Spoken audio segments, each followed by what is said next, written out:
สบายดีทุกคนมื้อนี้เราจะพาทุกท่านมาฮู้จักกับคดีคนหายที่โด่งดังและลึกลับที่สุดในประวัติศาสตร์ของอเมริกา ลองทุกท่านจินตนาการเบิ่งว่าถ้าลูกชายของท่านหายตัวไปอย่างลึกลับ แล้วมื้อหนึ่งได้กลับคืนมา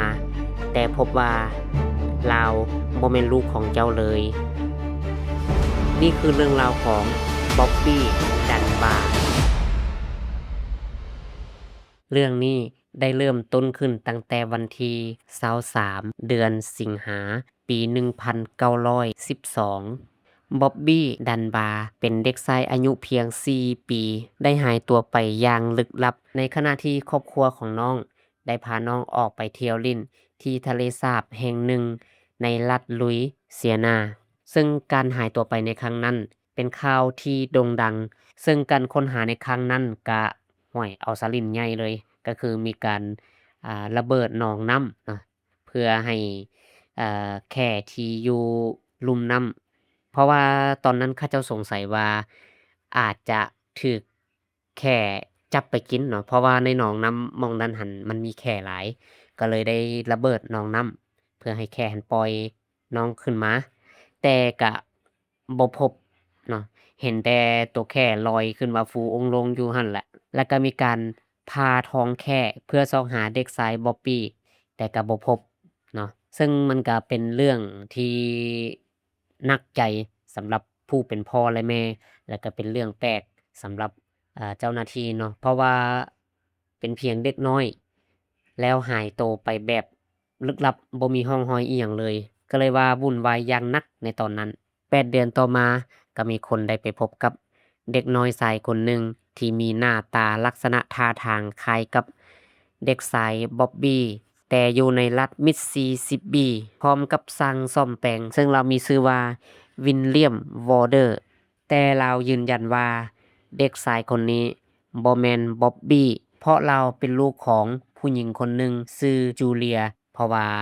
ผู้หญิงคนนี้เราไปเฮ็ดเวียกอยู่ต่างถิ่นก็เลยต้องได้เอามาฝากเราไว้ตั้งแต่ก่อนสิออกไปเฮ็ดเวียกพู้นเลยเนาะและเรามีชื่อว่าบรูซแอนเดอร์สันแต่เจ้าหน้าที่ก็บ่เชื่อคำให้การเนาะก็เลยได้กักโตชายคนนี้พร้อมกับเด็กน้อยชายที่ชื่อว่า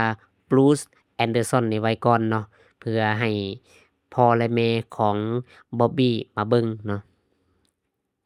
หลังจากพ่อแม่ของ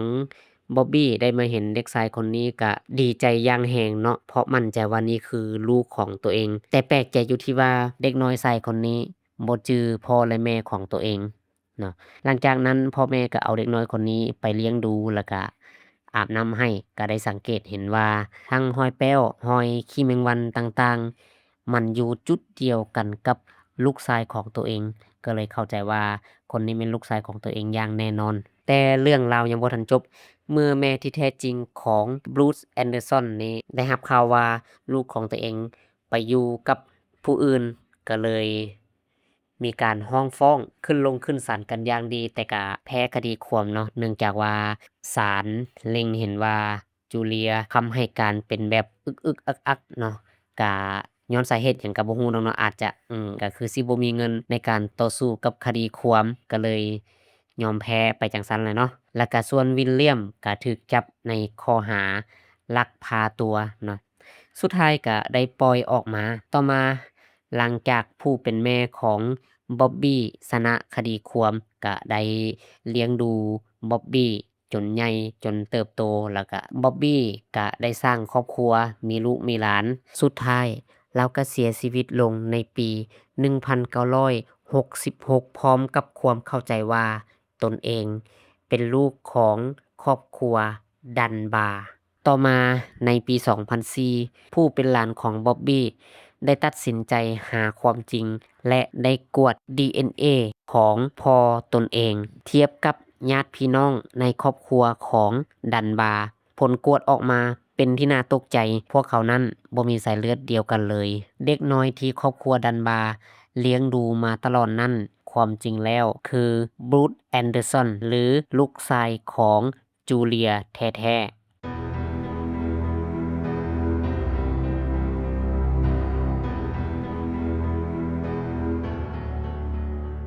คำถามที่ยังบ่ทันมีไผตอบได้ทุกมื้อนี้ก็คือบ๊อบบี้ดันบาตัวจริงหายไปไสบางคนเชื่อว่าเราอาจจะจมน้ำหรือแค่จับไปกินตั้งแต่มื้อทำอิฐแล้วท่านผู้ฟังเดคิดว่าเกิดหยังขึ้นกับบ๊อบบี้ตัวจริงคอมเมนต์บอกกันได้และอย่าลืมกดติดตามกดไลค์กดแชร์ช่องของพวกเราเด้อและพบกันใหม่ในคลิปต่อไปขอบใจ